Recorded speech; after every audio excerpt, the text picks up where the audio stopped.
अपने समान अन्य देवताओं में भी नारी शक्ति को जागृत करो। ये उत्तरदायित्व तो अब तुम्हारा है विनायकी। मुझे ज्ञात है कि माँ मुझे क्या करने के लिए निर्देशित कर रही हैं, किंतु मैं उस कार्य को पूर्ण करूंगी कैसे?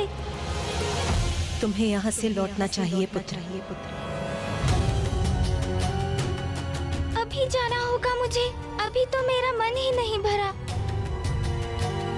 किंतु माँ का आदेश है तो उसका पालन तो करना ही होगा। प्रणाम माता।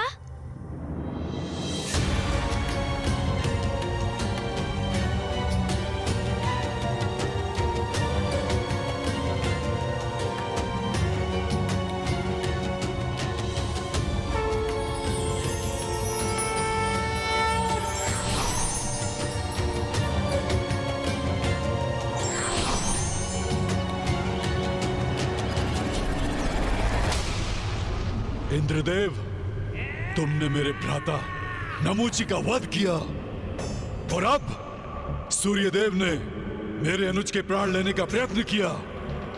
यह उचित नहीं है इंद्रदेव।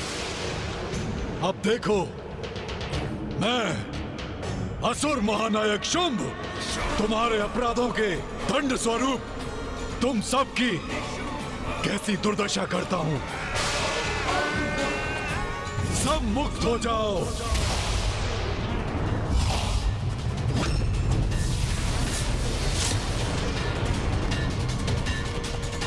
इसने हमें अपने स्तंभन से मुक्त क्यों किया? मैंने तुम्हें मुक्त अवश्य किया है इंद्रदेव, परंतु इससे प्रसन्न होने की कोई आवश्यकता नहीं। यदि मैं तुम सबको स्तंभित करके छोड़ देता तो तुम स्थिर रह जाते, किंतु मैं तुम्हें निरंतर प्रताड़ित कर तुम सबसे अपना प्रतिशोध लूंगा।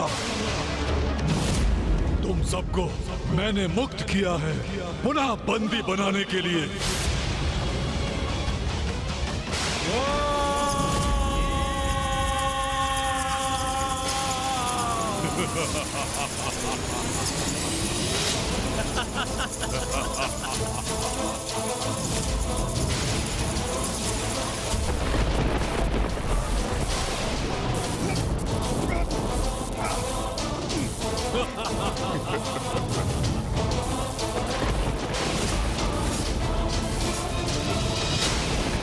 अब तो स्वर्ग पर मेरा इस असुर महानायक शुंभ का अधिकार हुआ।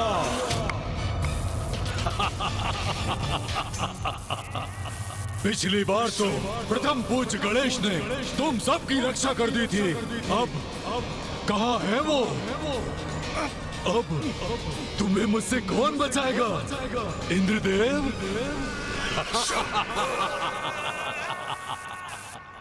माँ, आपने मुझे अपने निकट आने की अनुमति दी, उसके लिए मैं आपकी कृतज्ञ हूँ। किंतु भैया की आपके दर्शन करने की इच्छा अपूर्ण रह गई माँ।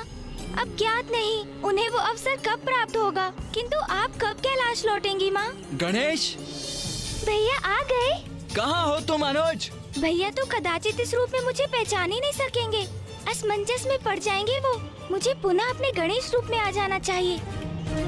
अरे नहीं, यही तो उचित अवसर है। अब यदि विनायकी का रूप धारण किया ही है तो भैया से थोड़ा आमोद प्रमोद भी हो जाए, आनंद आ जाएगा। गणेश, गणेश कहाँ हो तुम? कहाँ हो अनुज? गणेश, गणेश कहाँ हो तुम? स्वामी, कहाँ हैं आप? अनुज कहाँ हो? गणेश कहाँ हो अनुज?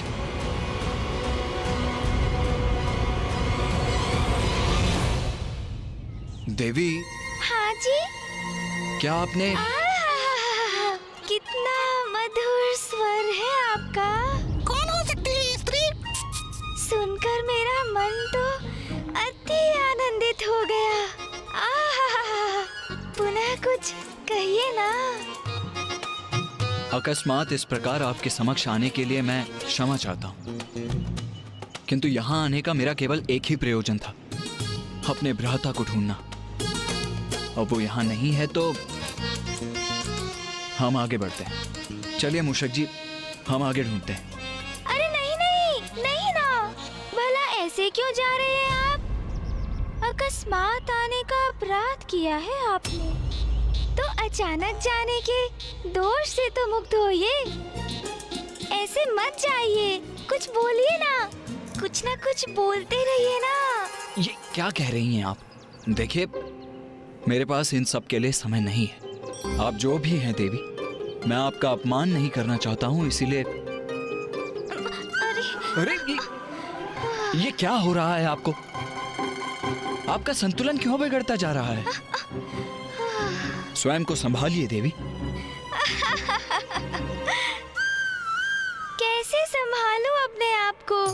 आपके स्वर की मधुरता ने तो पूर्व में ही मेरा मन मोह लिया था, और आपका मुख, आपका रूप देखा तो आहा, उसका तो ऐसा सम्मोहन है कि कोई भी अपना संतुलन खो बैठे। रुकिए कुमार, मेरे हृदय का स्पंदन थोड़ा मंद पड़ जाए, तब तक तो रुक जाइए। कहीं मुझे कुछ हो गया तो फिर क्या करेंगे आप? ओहो, कहाँ फंस गया मैं? अब इस स्त्री से पीछा कैसे छुड़ाऊं मैं? कुछ भी नहीं होगा आपको। वैसे भी आप तो हृष्ट पुष्ट दिखाई दे रही हैं। अच्छा, हृष्ट पुष्ट तो दृष्टि पड़ ही गई, तो क्या मैं आपको भाग गई हूँ? अच्छा ये तो बताइए, आपका विवाह हो गया क्या? नहीं नहीं देवी, ये तो अपना कर्तव्य निभाने में ही व्यस्त रहते हैं। विवाह का समय ही कहाँ है इनके पास? प्रभु अभी तक दिखे ही नहीं। ये तो अत्यंत शुभ समाचार है। आपको ज्ञात है, मेरी जन्म कुंडली के अनुसार विंध्याचल पर्वत पर मेरे द्वारा पुष्प तोड़ते समय अत्यंत सुंदर और तेजस्वी कुमार का आगमन लिखा है, और ये भी कि वो कुमार महादेव और देवी पार्वती के पुत्र होंगे, और उन्हीं कुमार से मेरा विवाह भी होगा। अरे ये तो पीछे ही पड़ गई है देवी। ये क्या कह रही हैं आप? अपनी मर्यादा की सीमा में रहिए। आपसे 2 संवाद हुए नहीं और आप तो विवाह तक पहुंच गई। किंतु हृदय तो कभी असत्य नहीं कहता कुमार। आप ही है ना महादेव और माता पार्वती के वो पुत्र? बोलिए ना। हाँ, ये तो वही है, माता पार्वती और महादेव के पुत्र कुमार कार्तिकेय। अरे मूषक जी, आप तो और संकट में डाल देंगे। देखा, मुझे जो आभास हुआ था वो सत्य भी था। स्वामी, मेरे स्वामी, आप अंततः मिल ही गए मुझे। कितनी प्रतीक्षा करवाई मुझे, किंतु कोई बात नहीं। अब तो मैं आपको अपनी दृष्टि से कहीं दूर जाने नहीं दूंगी। गणेश कहाँ रह गया? मेरा अनुज क्या कम संकट उत्पन्न करता है, जो अब इस स्त्री से भी भिड़ंत हो गई है मेरी?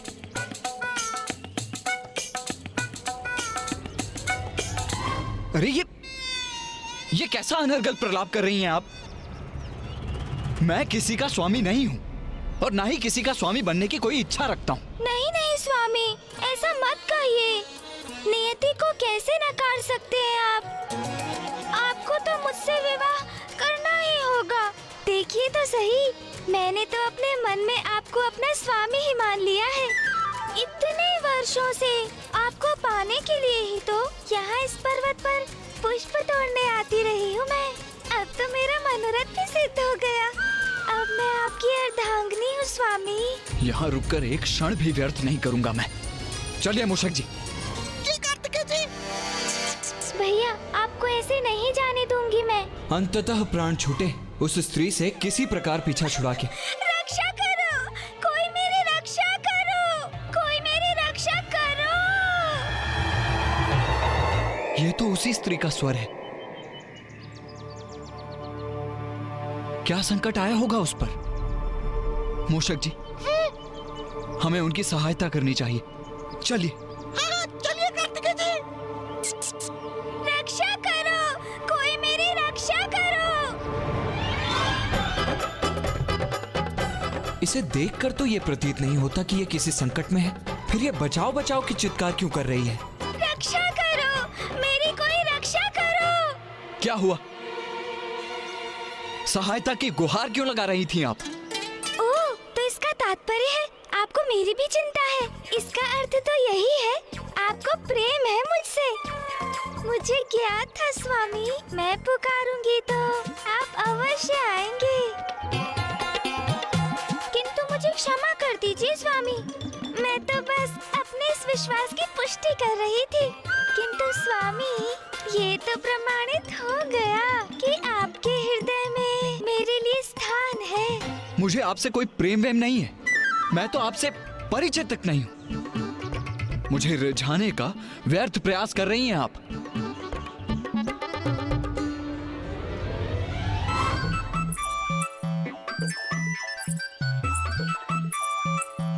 अरे, मेरे पीछे पीछे क्यों आ रही हैं आप? मेरा पीछा करना बंद कीजिए। आपके पीछे ना आऊं तो कहाँ जाऊं स्वामी? अपने स्वामी के पीछे चलना तो मेरा धर्म है ना। अच्छा, मैं एक सुझाव दूं। हम दोनों अभी कैलाश जाकर अपना दाम्पत्य जीवन आरंभ करते हैं। मैं महादेव और माता पार्वती की सर्वगुण संपन्न पुत्र वधू बनूंगी। हाँ, किंतु मेरी भी एक शर्त है। विवाह के उपरांत आपको अपने अनुज को कैलाश से निष्कासित करना होगा। मेरे स्वामी को निष्कासित? अरे, कैसी स्त्री है ये? अभी मुझसे विवाह करने की बात कर रही थी और अब मेरे परिवार को ही खंडित करना चाहती। क्योंकि स्वामी, मैंने सुना है बड़ा विचित्र है वो और बहुत नटखट भी, सभी को सताता रहता है। इसलिए वो तो कदापि नहीं रह सकता हमारे साथ। बस बहुत हुआ। मेरे भ्राता को लेकर ये सब कहने का दुस्साहस भी कैसे किया तुमने? क्या आप जानती भी हैं कि वो है कौन? प्रथम पूज्य गणेश है मेरा अनुज। प्रथम पूज्य? अभी मैं आपको अपने भ्राता की महिमा से परिचित कराता हूं।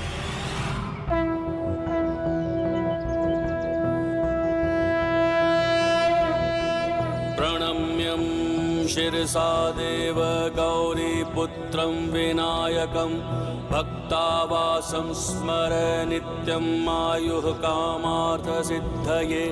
प्रथमं वक्रतुण्डं च एकदन्तं द्वितीयकं तृतीयं कृष्णं पिङ्गाक्षं गजवक्त्रं चतुर्थकं लंबोदरं पंचमं च षष्ठं विकटमेव च सप्तमं विघ्नराजेन्द्रं धूम्रवर्ण तथाष्टकं नवमं भालचन्द्रं च दशमं तु विनायकम् एकादशं गणपतिं द्वादशं तु गजाननं द्वादशैतानि नामानि त्रिसन्ध्ययः पठेन्नरः न चाविघ्नभयं तस्य सर्वासिद्धिकरं प्रभो।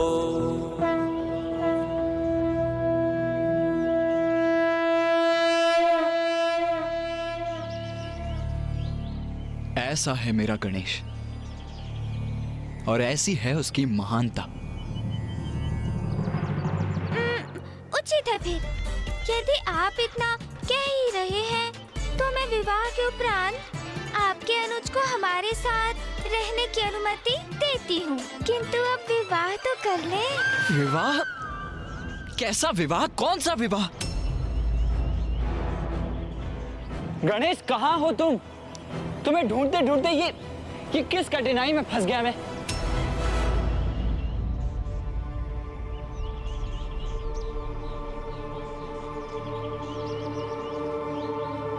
भैया, मेरे भैया,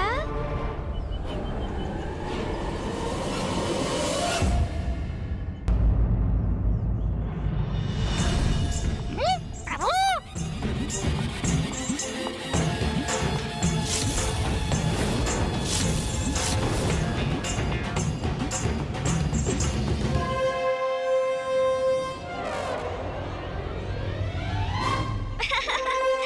गणेश, तुम इस रूप में? ये सब क्या है? तुम गणेश ही हो ना? हाँ भैया, मैं गणेश ही हूँ। किंतु गणेश, तुम इस रूप में क्यों हो? हाँ बताती हूँ भैया कि वास्तव में क्या हुआ था। यदि तुम्हें मुझसे भेंट करनी है तो तुम्हें भी नारी रूप धारण कर यहाँ आना होगा, अन्यथा तुम्हारा यहाँ आना असंभव है। पुत्र गणेश, तुम्हें भी अपने भीतर के उस नारी तत्व को उजागर कर स्त्री रूप धारण कर माता के पास पहुंचना होगा। तुम्हारे इस नारी रूप को जगत विनायकी के नाम से जानेगा। अद्भुत। आपके इस रूप के दर्शन पाकर मैं कृतार्थ हुआ प्रथम पूज्य गणेश जी।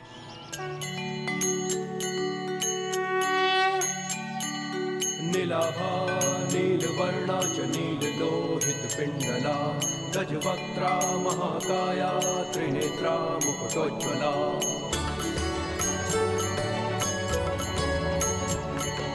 लंबोदरा स्थूलहलस्वा चतुर्भुज कृतायुधा मोदकं दशदमुपामे पशुं सूत्रं च दक्षिणे वडमाला शिरे तस्या वर्णहारावलम्बिनी समारूढ़ा सर्वाभरण मंडिता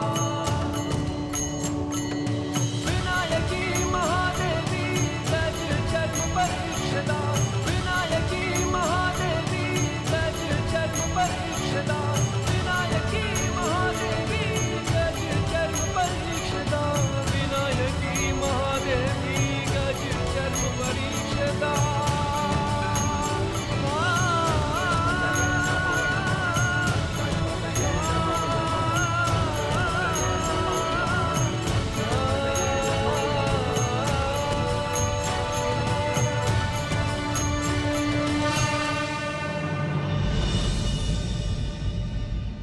मैं घोषणा करता हूं कि संसार में जो भी गणेश के इस विनायकी रूप के दर्शन करेगा और उसकी पूजा करेगा, उसके सभी मनोरथ पूर्ण होंगे।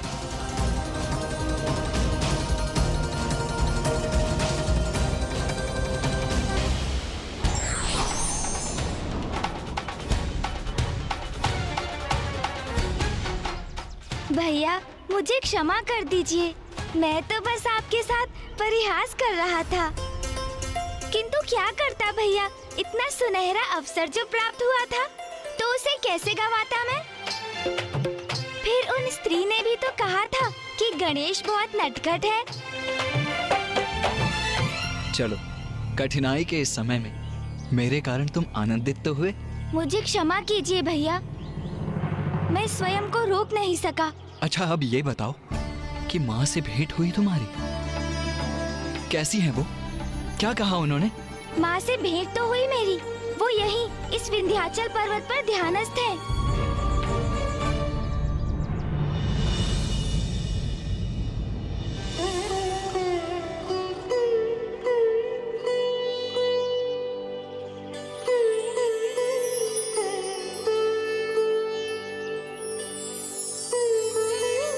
प्रणाम माता।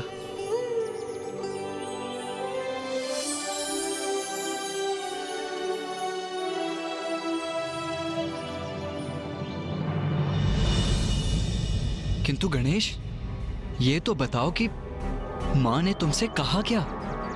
क्या तुमने उनसे शुंभ निशुंभ से उत्पन्न महासंकट की चर्चा की? भैया, माँ ने कहा कि तुमने अपना विनायकी रूप मुझसे भेंट करने के लिए धारण नहीं किया है। इसके पीछे एक बहुत बड़ा कारण है। अपने समान अन्य देवताओं में भी नारी शक्ति को जागृत करो और शुंभ निशुंभ को मुझ तक आने को विवश करो। माँ ने मुझे जो दायित्व सौंपा है उसे निभाने का आरंभ मैं भैया से ही करता हूँ। भैया, थोड़ी प्रतीक्षा कीजिए, शीघ्र आप भी अपने नारी स्वरूप के साक्षात्कार होंगे। उचित है गणेश, किंतु मैं तो अपने इसी रूप में सक्षम हूँ, तो मुझे नारी रूप धारण करने की क्या आवश्यकता है? आवश्यकता है भैया, आवश्यकता है। मैंने भी यही पूछा था माँ से भैया, किंतु उन्होंने मुझे समझाया, जो नारी समस्त संसार को जन्म देती है, उस नारीत्व से बड़ी कोई शक्ति नहीं होती। शुंभ निशुंभ का वध करने के लिए ये आवश्यक है आपको उसका वरदान ज्ञात है ना भैया? उस वरदान को निष्फल करने के लिए हम सभी को अपने भीतर की नारी और उसकी शक्ति को जागृत करना होगा। तभी हम इन असुरों के वध में सहायक बनेंगे। तब तो हमें यथाशीघ्र ऋषि मार्कंडेय जी के पास लौटना चाहिए। हमें ये तो ज्ञात है कि माँ कहाँ है, किंतु माँ के इस युद्ध में सहभागी होने के नाते हमें अब और भी सतर्क रहकर शुंभ निशुंभ के प्रत्येक क्रियाकलाप पर दृष्टि बनाए रखनी होगी। हाँ भैया, और ऐसी योजना भी बनानी होगी जिससे शुंभ निशुंभ शीघ्र माँ तक आने के लिए विवश हो जाएं। छल से स्वर्ग पर तो अपना अधिकार स्थापित करने का प्रयास कर ही चुके हैं शुंभ निशुंभ। ज्ञात नहीं अब वो कौन सी चाल चलने की तैयारी कर रहे हो।